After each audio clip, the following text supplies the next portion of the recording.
Welcome back. All right, we're going to do a little bit of news of the day here for your Thursday, December 30th, 2 days away from being 2022. So, 2021 almost in the rearview mirror.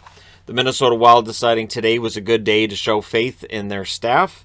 The contracts of Dean Evason and his staff have been extended, multi-year extensions for them. Now, it doesn't necessarily mean you're coach for that entire contract, but it's nice to have that job security, right? So for Evason and the Wild, who've had a very good start to the season, I 100% agree with him getting an extension. And his staff, they've done a very good job. So here's to hoping that maybe that keeps Minnesota on the right track. I mean, if they win that division, right? So we'll see. Also, two injuries worthy of note here. Jared Spurgeon's out for a couple of weeks. It's a lower body injury for him. Joel Eriksson, same for him. It's an upper body injury, but he's out for a couple of weeks as well for the Minnesota Wild. So we'll see how they do there. Remember, with all the guys going on and coming off the list right now, I'm not even putting up the guys who are going on or coming off the list because there's a lot. So there's a lot. There's a lot of guys. So we'll see, how many more young players come in a situation like this with injury in Minnesota, or with all the guys going on or coming off the list, and see who makes the most of it. And some of them are, and we'll come to one that, had a rough night last night as well on this board. The Vancouver Canucks, with their 7-game winning streak, they're 4 points out of the playoffs. They have played 2 more games than the team that they're chasing, Edmonton. But again, games in hand are tricky. You got to win them. So games in hand look great, but you got to win those games in hand. So the Vancouver Canucks 4 points out. The math for them to make the playoffs is getting better. It's still not great, but it's definitely getting better. And if they can add another 7, if they can win 15 or 16 games in a row, I like their chances. I don't think it's going to go that far, but it's fun. My honest opinion is just enjoy it while it lasts. It's not going to last forever. Enjoy the ride and, see how far they can go with it. All right, so 7 games. The QMJHL had a break due to COVID numbers being where they are. They've extended that break to January 17th. Of course, you can't have fans in attendance, all this stuff too. So that's going to cause them to delay as well. Because, honestly, junior hockey, that gate receipt, while it's important to the NHL, it's really vital at the junior level. So understandable that they would extend their break to January 17th. We'll see, how junior hockey navigates all this, how the Memorial Cup ends up turning out, right? So it'll be interesting to see when they come back and whether or not they get full seasons in. We're still having the debate on whether or not the NHL can still squeeze in an 82-game season, how they're going to do it. A lot of rescheduling, likely major headaches and sleepless nights for whoever's in charge of that. Now, there's rumors out there, and I saw this was trending, and so I looked it up. Tuukka Rask for the Boston Bruins. I can't find anything official from the Bruins. I can't find anything official from a reporter directly associated with the Bruins or any of the normal suspects on Sportsnet that Tuukka Rask has been re-signed. There are a lot of Bruins fans already tweeting out about, all right, so when do we trade Ullmark? I think, honestly, if Tuukka Rask is coming back, and he's been working out with the team, right? So odds are he'll go down, play some games in Providence, and then come back up to Boston. The easiest move to make is to take Swayman and put him back in the minors. I know.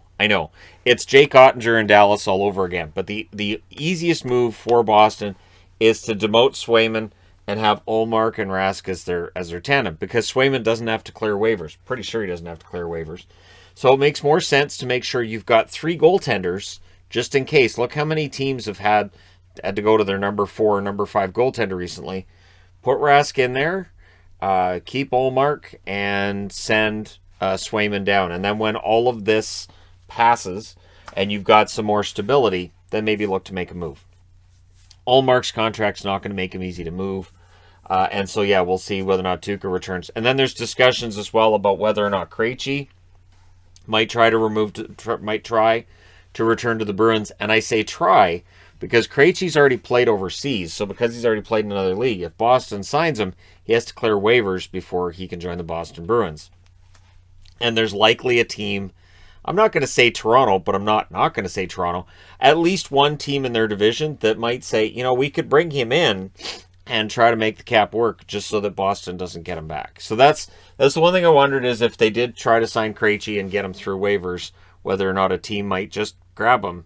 Maybe Ottawa goes, we could use a David Krejci. Buffalo, we could use David Krejci. So somebody might poach him, and yeah, we'll see what happens. I mean, there's always the allowance too that maybe Krejci just lets teams know if anybody claims me, I won't report, because we've seen that before, right? So yeah, we'll see what happens with the Boston Bruins and whether or not Krejci joins Rask, and if Rask is actually coming back, because again, it looks like there's the reports of it's close, it's going to get announced.